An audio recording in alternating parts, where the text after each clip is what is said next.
Bonjour à tous, et voici un nouvel épisode du podcast Café avec Spiritisme.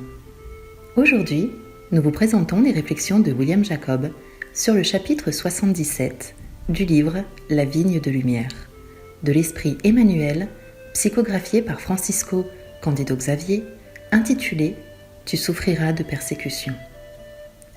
Il est indéniable que dans le monde, les codes de bonne conduite sont toujours respectables, mais il faut admettre qu'au-dessus d'eux prévalent les codes de Jésus, dont il a gravé les principes du sceau de son exemple.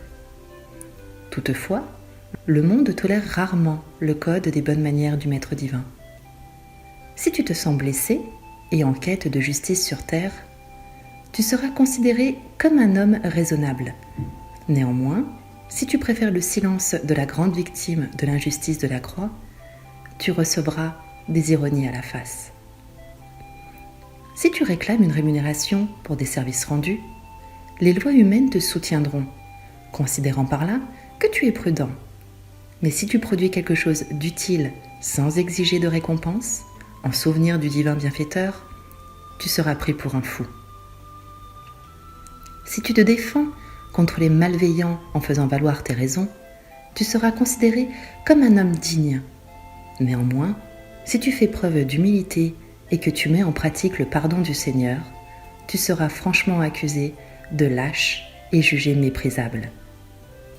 Si tu pratiques sournoisement l'exploitation individuelle en mobilisant ton prochain au service de tes intérêts passagers, d'admirables dons d'intelligence et d'habileté te seront attribués.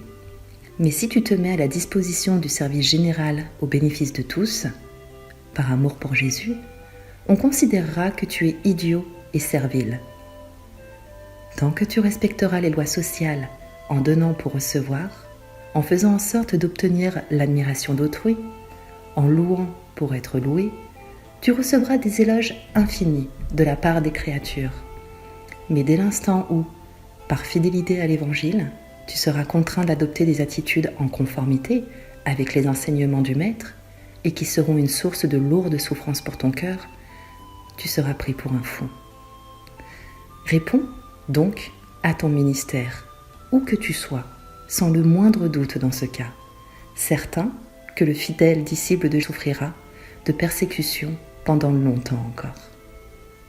Dans cet épisode du Café avec Spiritisme, nous allons réfléchir sur la dernière partie du message d'Emmanuel, où il attire notre attention sur l'accomplissement du ministère que nous avons, en d'autres termes, que nous fassions quelque chose pour le bénéfice des autres. Compte tenu de cela, il y a un doute quant à savoir si toute tâche édifiante doit nécessairement être liée à l'activité religieuse. Je dirais qu'elle peut être liée à un mouvement religieux, mais elle ne s'arrête pas là et ne dépend pas de lui pour exister, puisque le grand but de la vie est que nous aimons un peu plus chaque jour. Et cela ne se limite pas à l'action religieuse, mais se déroule dans la vie sociale, familiale et professionnelle.